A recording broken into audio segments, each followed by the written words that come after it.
Scalping is wrong. Stop arguing. Hello, future people. Hello and welcome to my review of Cursed City. This is a game that's been kind of doing the rounds on social media and most of Games Workshop's social sites now for quite a while. We've discussed it a couple of times as more information's become available for it. But the big question right now is, what's the quality of the game like? So I'm not going to be doing an unboxing. I'm going to be going through the items in the game, try to get an idea of the quality of the product that we're looking at and whether it was worth your money. So what I want to do is have a look at this.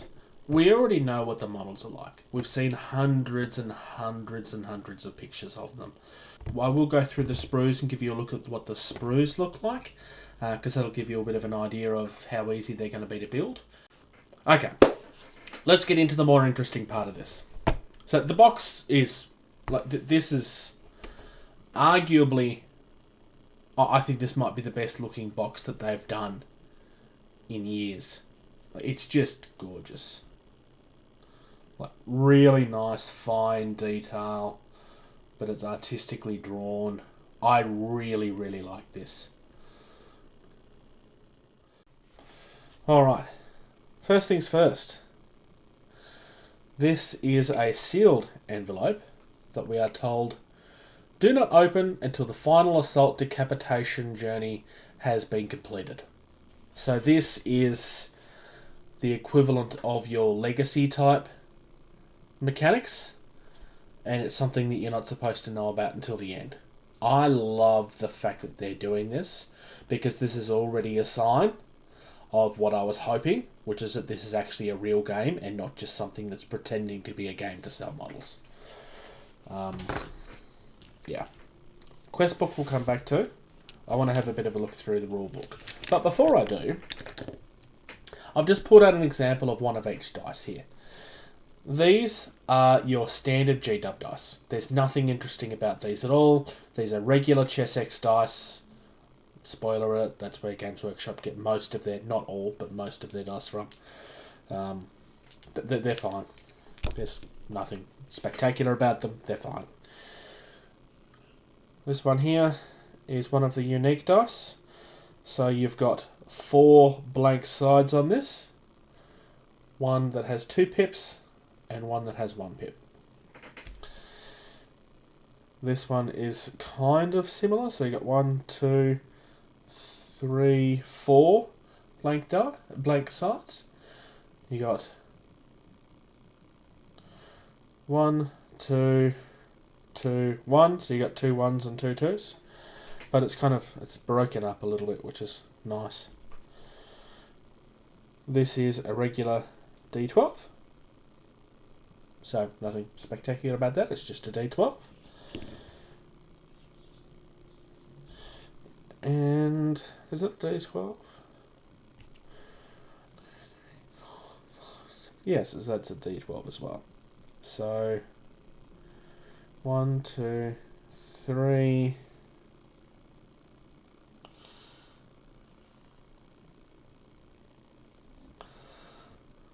4 blank sides on that one. Then we got 2 1s, 3 1s, 4 1s,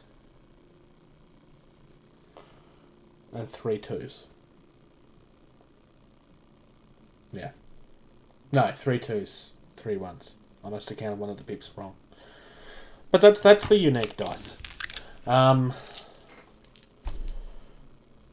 I don't really know mechanics-wise how most of these work, but obviously the fact that a lot of this has blank sides, I assume is going to help. Is going to hurt difficulty-wise, because blanks would be failures, I would imagine. You do get a nice, decent lot of dice, so you should have plenty for everybody to use. Nice and boring, lots of bases. I'm going to leave the books to the side for the moment, because I want to have a look at this. Now, first and foremost, the artwork is phenomenal. Another sign that they are actually putting effort into this as a game. But all of the Warhammer games have actually been games, which is a great start. But G-Dub have a habit of this thing is going to be a really good game, and then this thing is just something that sells models, and we're going to pretend that it's... And they tend to go back and forth on it randomly. But they seem to have stuck with their guns on actually doing decent games for a while, and I'm kind of hoping that that doesn't change. Because I really hate when they do it the other way around. The other thing I will say, though, the thickness of their boards has taken a hit. Now, I did not play... I didn't even see Black Fortress, personally. So I don't know if it's been happening for a while. This is certainly not as thick as some of the ones I've had in the past. But in saying that, this is actually still nice and rigid. You will have to be a little bit more careful with this than we have been with things like Space Hulk and that in the past. Although Space Hulk is ancient now. Just because it is a little bit thinner, it's not going to be as hardy as some of the others. The other thing, some of your tokens are actually worked into the same boards that your tiles are on. So just be careful of that. Make sure that you've popped everything out. If you're unsure, the bottom half of most of these are a little bit more obvious as to where the seams are. If you're one of these people that struggle, these things are almost... I mean, this is the one that I removed myself, but even after I removed that, it's like these are only just held in. Like, literally only just held in. Now, the beautiful artwork from the front of the box carries over into the rulebooks. It's not quite as grainy as on the front of the box. You also get the War Scrolls for Age of Sigmar. Only downside is that those two pieces of art are the same.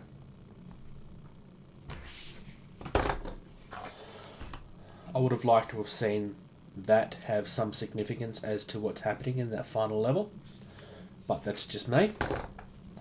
And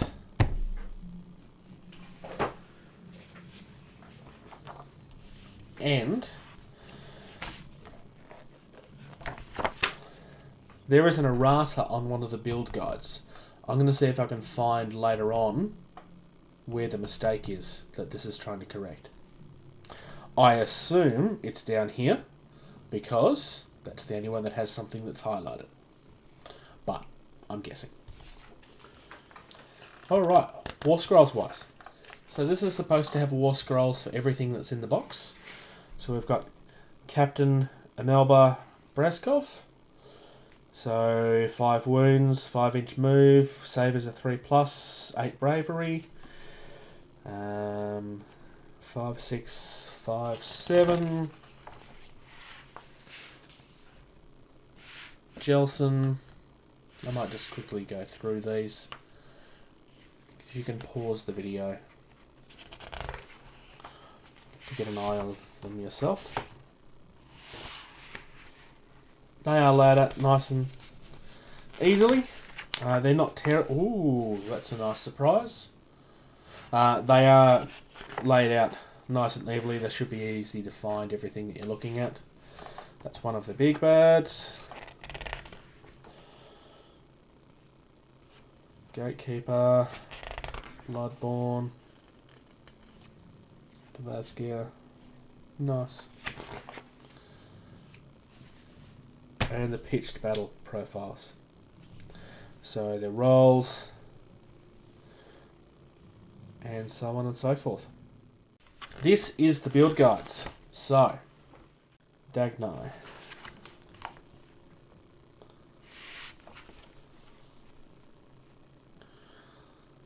So,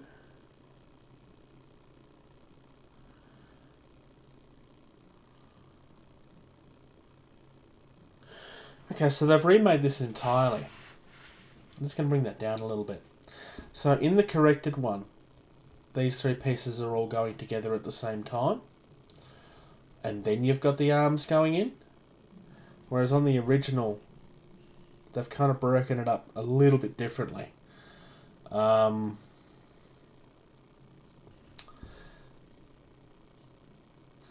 Interesting. I don't really understand how that's going to make much of a difference. Oh, hang on. No, nope, there it is. Okay, so the main difference is there's a part that was missed on the original build. I'm going to leave that in there because I can't forget it. Let's have a look at the rulebook.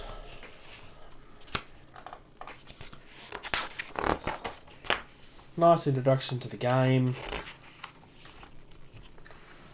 Giving a layout of everything that you're supposed to come with. So you've got a little bit of an idea of what comes in your thing tokens wise. Not so much tiles, but this means that you can double check that you have all of the tokens that you're supposed to have. That's a good thing. Going through all of the cards. Nice painted artwork for the model. Now this is literally just the images that they used on the community website. It's not a bad thing, but love the skeletons. Still don't like the dead walker zombies. I'm not alone on that. I know most people didn't like those zombies, but the skeleton are awesome.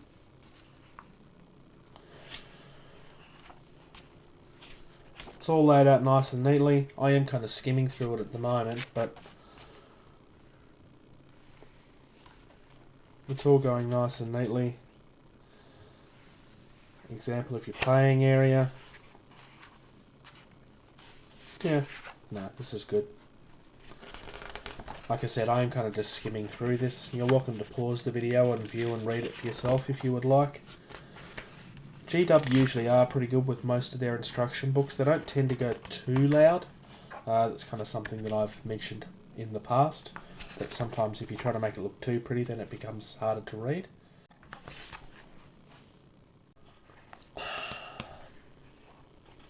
Yeah, no, they've done well with the book. Continues all the way through to the end. Has a nice quick reference guide, which is good. I think more games should be doing this. Now, quest book. I'm only going to go as far as the first quest on this, because we don't want any spoilers. So this is a bit of a background story, which is nice.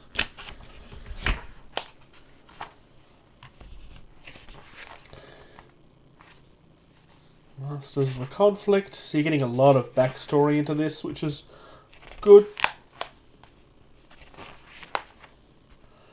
You've actually got bios of everybody that's involved. And then we're going into the journeys. Interesting. When you are getting ready to play, in the prepare combat step, the leader rolls the quest dice and compares the result to the table below. This lists a combat map and the page it can focus on. So, interesting. You've got a random element to how that lays out.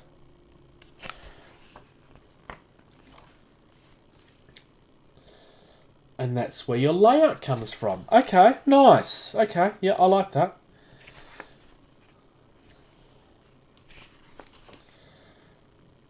Okay, and that's as far as I'm going to go on that. Because everything else from there is probably... Because everything else from there is probably going to be spoiler territory. So, lots of sprues. That shouldn't really surprise you. Remember what I was saying last week about how I really like this light coloured plastic? Well, they've got some of it too, which is interesting.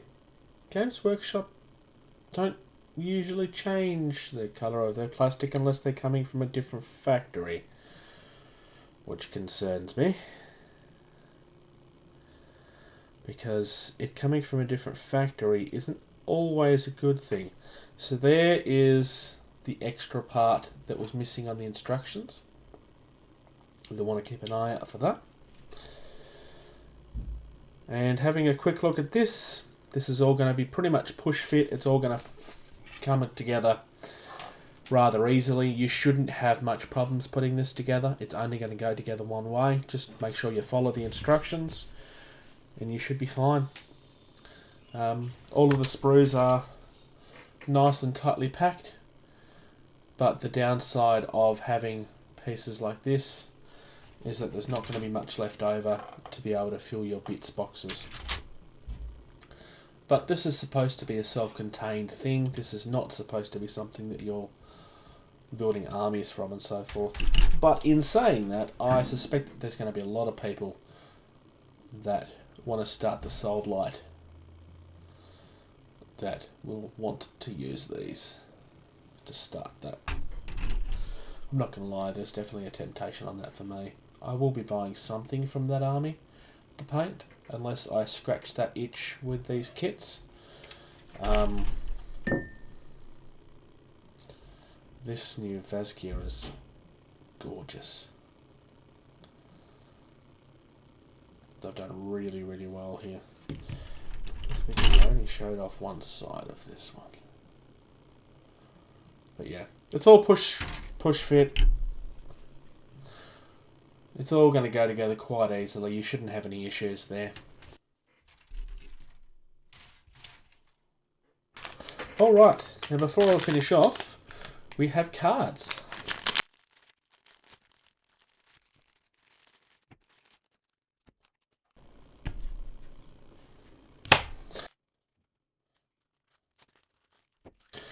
Alright, so for people that like to sleeve all of their cards, this is going to be the first problem you're going to come across.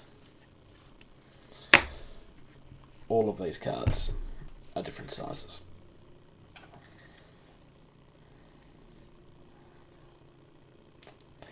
Sorry. I'm sure if you look hard enough you can find what sizes these cards are. But yeah, that's definitely a point against in my mind, because there's only one reason they've done this, to make it difficult to buy that sort of product from someone else. And to make it worse, I honestly don't think they're selling sleeves for this.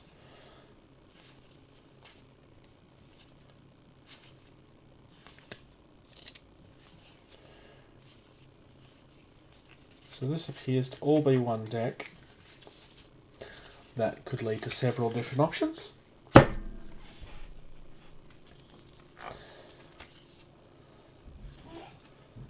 This is obviously a similar sort of thing, but you need to have a closer look through the rulebook to know what that is.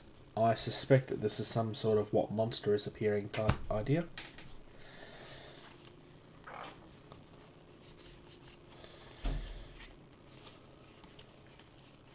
So this is items that you're picking up and so forth.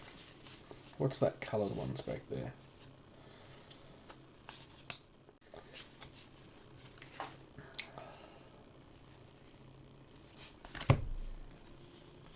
Interesting. I don't understand what these cards are. I'm not quite sure on these. Apparently these are mortis cards, but every single one of these looks the same on both sides. So my guess is that this is something that you're supposed to be collecting throughout the game. But oddly enough, if that's the case, why are these not tokens? Why are they cards? That to me is just what a waste.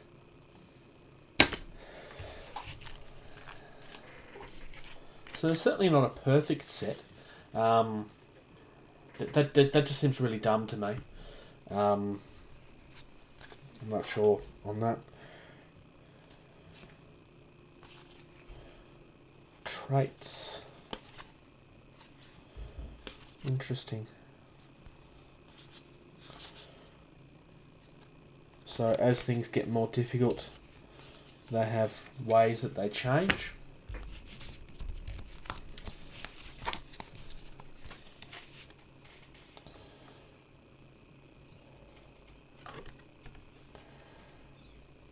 Cool. All right.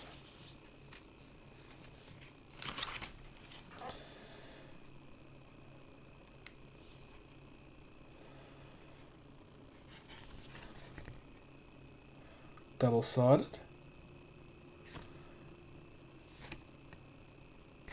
So they have a regular side and an empowered side.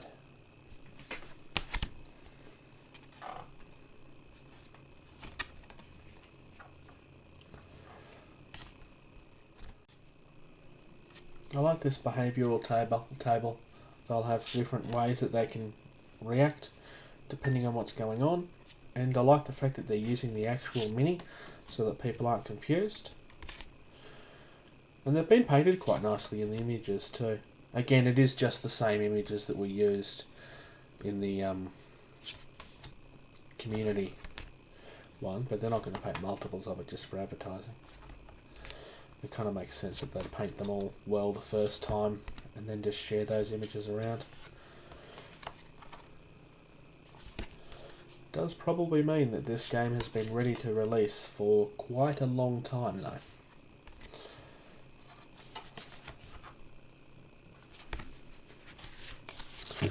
So, that's the cards aspect. Certainly not a perfect aspect of the game. This definitely drops points from it in my mind.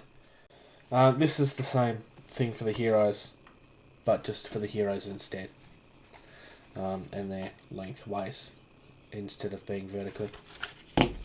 Horizontal instead of vertically. But yeah, the fact that they've got so many different sized cards is that's not a good... That loses points in my mind. Because it just lacks foresight. And I don't see any positive... I can understand why these are larger, because you want more information on them. And it means that you don't have to go back to the book all the time for this. But there's no reason why they couldn't have been the same size. They should have been... Look, I don't understand the significance of these cards. They have to be something that you collect because there's nothing identifying on them at all. Like, there's nothing identifying on these. It's the same image on every single one. So why are they a card and not a token this size? It just seems really stupid to me. And again, unless there's something about the card that I'm missing, I just don't understand why they've gone that way. These two decks should have been the same size. They should have just been the standard poker size. That too. There's no reason that had to be so big. They've just done that just to make it harder for people that want to sleeve it. So there we go. Looking through the components, look, there's definitely some good quality components here. I can definitely see a couple of places where they've skimped on cost. The card is definitely a lot thinner than it used to be. I don't know how long ago that started. It may have started a lot longer before now. I don't buy every board game that they release, but I definitely, because it's always been one of the selling points for why their games are higher, is their card was just stupidly thick.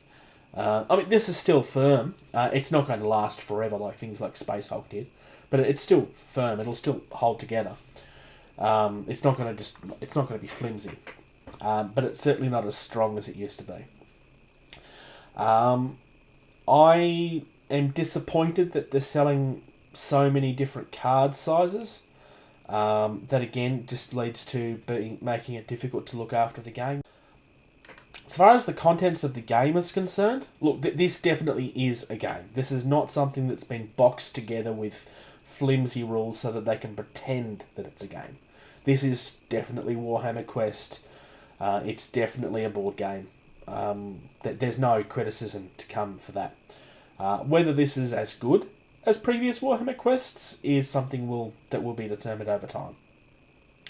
But at least at a first glance, this looks like it's going to be good. If you're new to this channel, please like and subscribe. Share our content if you know other people that would enjoy it. If you would like to connect with us in other ways, all of our contacts are down the bottom, including a link to our Patreon page if you're in a position to support us. And until next time, play more games.